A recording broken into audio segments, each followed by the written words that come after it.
And we are live. Hey, hey, hey. How are you? How's it going today? I am so glad you could join me. Come on in, come on in, come on in. How is your week going? It's another Thursday. We are excited to be live. If you are joining me live, please drop me an emoji and let me know where you're watching me from. I would love to connect with you. I love to know where you are joining from. It also helps me know that you can hear me and you can see me fine. Sometimes technology um, pulls a fast one on us. Hello, hello, hello. Thank you for joining. Hey, hey, hey. And if you come across this on a replay, leave me a hashtag replay. I like to know that you got to watch this. So this is going to be a quick one. I hope you can come in quickly, and I hope eventually you can leave me your questions if you're only able to watch the replay. Okay, okay, get in here. This special live that we do every Thursday is for professional women who are in corporate, women who are high achievers. They have done everything right, they've climbed up the corporate ladder, but they feel stuck where they are. They are in mid level management, and it is time to up the game. They are tired of being undervalued, they're tired of being overlooked, they're tired of having done everything right and yet not being valued for what they can bring to the table. They're ready to position themselves for executive leadership. You are the very reason that I created the lead framework of executive leadership for women in corporate. If you are meeting me for the very first time, hey, hey, hey, thank you for joining. Just drop me an emoji and tell me where you're joining me from. I like to know. So, if you're meeting me for the very first time, I am Dr. Shade. I am a certified leadership coach. I am a high performance strategist, and I help women in the corporate world to ditch the overwhelm and leverage their leadership skills to be recognized for the contributions they can bring to the table. For too long, women have sat at the back burner. We have just been observers and we have let our voices be stifled. It is time to stand up and be recognized for what you can bring to the decision making table. And I love that you are able to join me tonight. Um, Again, please click the share button, share, share, share, so that other people in your network can benefit from this. And if you're watching the replay, don't forget to hashtag replay and let me know where you're watching from. So last week, if you were here, we looked at how to stay motivated while when life happens on your journey to executive leadership as a woman in corporate. If you missed the last video, it is in whatever platform you're watching from. On the same page, just look for it, how to stay motivated when life happens. On your journey, stuff is going to happen. Some things are going to, the only constant in life is change, right? So, you know that change is going to come. You know, some of it is going to be unexpected. Now, how do you pivot? How do you stand tall and keep your eyes on the prize and keep going? That was last week's video. So search for it and do watch it and let me know what you're able to take away from that. Today, if you read the comment section, we're here to just do some live Q&A sessions. I thought it was a good thing to round up the year by allowing people to send in their questions, and then we discuss those questions on the live video so that other people can also contribute and see whether they have other questions generated from my answering that. Okay. So if you're here with me, share, share, share. And if you have any questions that come up as I discuss, absolutely let us have it. And if you have your contributions, we like to hear all of it too. Okay. So here's the question I'm going to address today. I'm just going to take one quick question. That way we keep it short and sweet. And if there are any other follow-up questions, we will address that at that time. So here's a comment, a question that I got, and I'm going to read it to you the way I received it. It says, "Hello, Dr. Shade. I am currently a manager in my organization, and I have my eyes on joining top management as a director of communications. I have recently been considering using a recruiter to help me get there. What do you suggest? Okay, Helen. I see your question and I am happy to discuss that today. Are we all ready?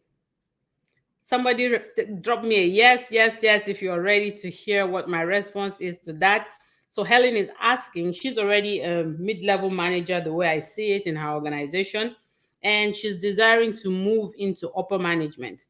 She wants to become the director of communications, and she is considering using a recruiter to help her get there.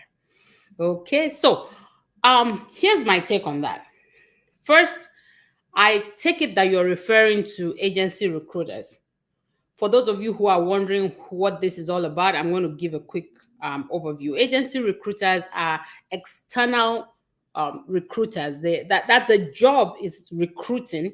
They don't specifically work for any particular company or organization, but they have relationships with those organizations where they look for skill that those companies are lacking. The companies let them know the kinds of positions they're trying to fill.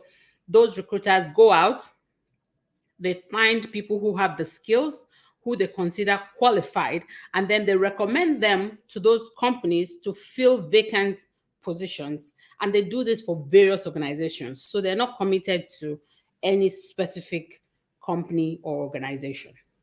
Okay, so usually they are hired by the company to source and screen for candidates. Sometimes they even do an initial interview to kind of filter through, so that they only send to the organization the people that they believe will best fit uh, the, the, the, the requirements of the organization. Now, that said, there is a place for recruiters. And at some point in your career, it might be very useful for you to engage the services of a recruiter to help you at that level of your career. So there are different levels in career where that might be very useful. So the answer to whether or not a person can use a recruiter to advance, it will be on a case by case basis and it will depend. We're going to answer this specific question in the context of this particular situation where Helen is, where she is currently, and where she wants to move to. Okay, so Helen, you ready with your pen and paper? I'm going to be discussing this in the context of where you are already in your career. I'm going to be discussing this in the context of where you want to get to and what your goals are. Okay, while there's a place for recruiters, my direct answer to you, first of all, is no, a recruiter is not what you need at this stage in your career or in what you want to achieve in going to executive leadership. Here's what I mean. First, the fact that you've become a manager tells me you've already scaled some of the major hurdles that are on your way to the C-suite.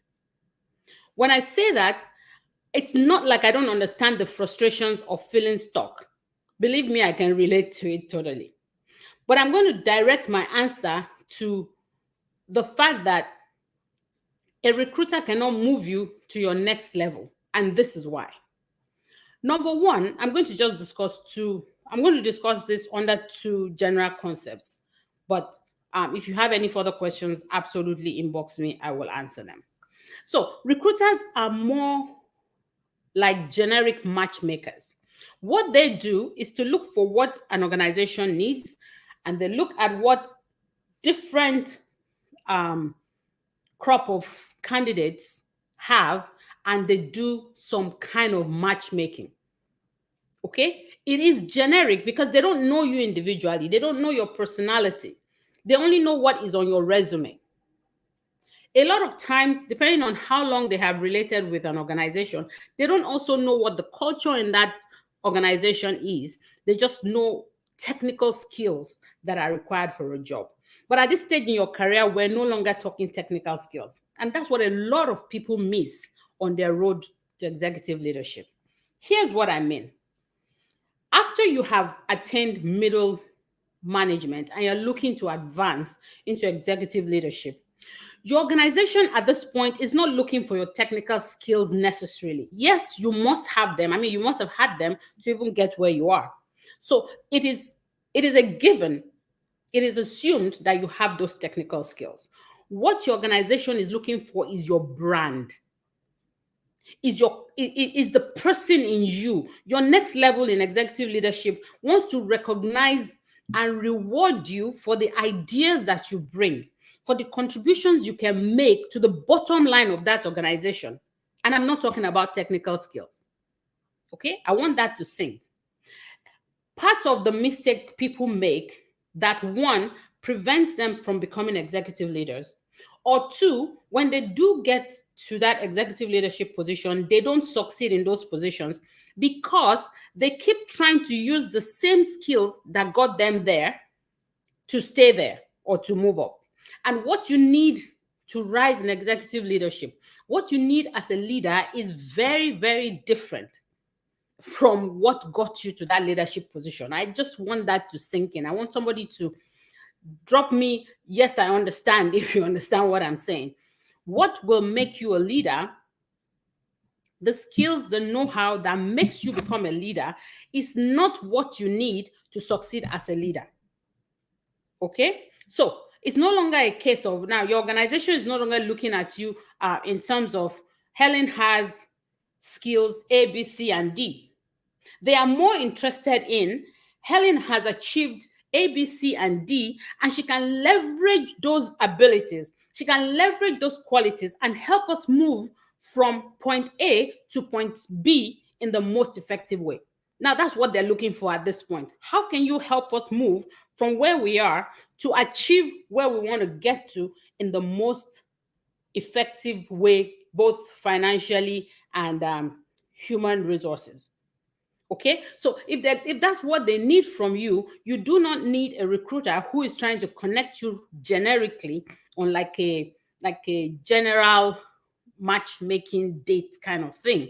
You're looking for something that is more specific, and only you can walk that through. But you need a roadmap. You need a strategy. That's why you're stuck, because you do not have a clear goal and plan and roadmap for how you're going to get from where you are to where you need to be. And a recruiter is not the answer. The second point I'm going to discuss, and I will stop unless you have further questions, is that a recruiter is more interested in maintaining their relationship with the organization than with you.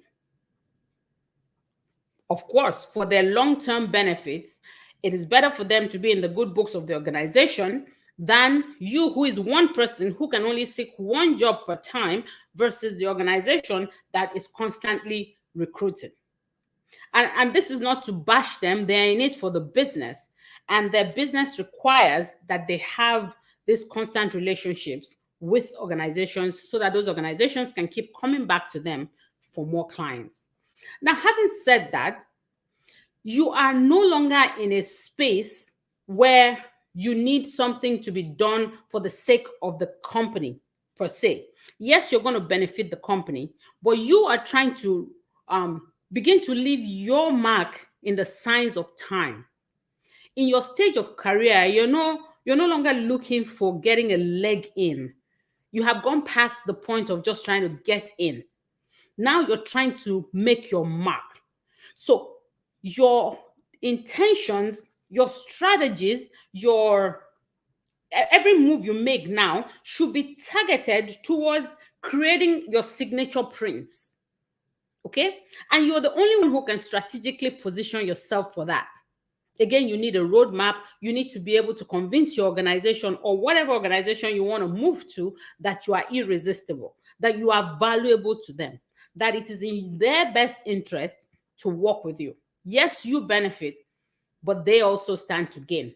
That's what you need to be leveraging at this point, and a recruiter cannot do that for you. Okay? Again, I want you to remember that these organizations are not doing you a favor. You are qualified. You got to where you are not because you are pretty. One of my favorite TV personalities, that's her slogan. She says, they don't keep me here because I'm pretty. They keep me here because I'm smart. Okay? They keep you because there's something the organization knows and believes you can contribute. Now, you are already at the level where they think that they need you. It is up to you to say to them, and not in so many words, okay, that you are worth much more than they are getting from you. It is up to you to begin to demonstrate to them that they are missing out by not utilizing the capacity you bring, and not in words. Okay? You have a responsibility to distinguish yourself so that they can recognize your worth. Okay? I hope this helps. If you have any more questions, whether around this or around any other issues about getting into your executive leadership position of your dream, absolutely inbox me from whatever platform you are joining me from. Just inbox me from there. And if you are ready to have a conversation about your personal leadership brand, if you're ready to have a conversation about what steps you really need to take to get into executive leadership, not a recruiter, if you're ready to leverage your skills and move up the executive ladder, I will leave a link, whether in the description box or in the comment section, depending on what platform you are watching from. Click on it, book a call with me. I would love to chat with you. Okay? We're counting down to 2022. There is no better time to make a decision that will determine how your new year will run. If you leave it on autopilot, you're going to get exactly what you got in 2021. If you're dissatisfied with the way 2021 went in terms of your career, in terms of how you rose in your organization, in terms of how you stood up and showed up, now is the time to begin to plan how next year will be. Okay? I'm rooting for you. You got this. Cheers.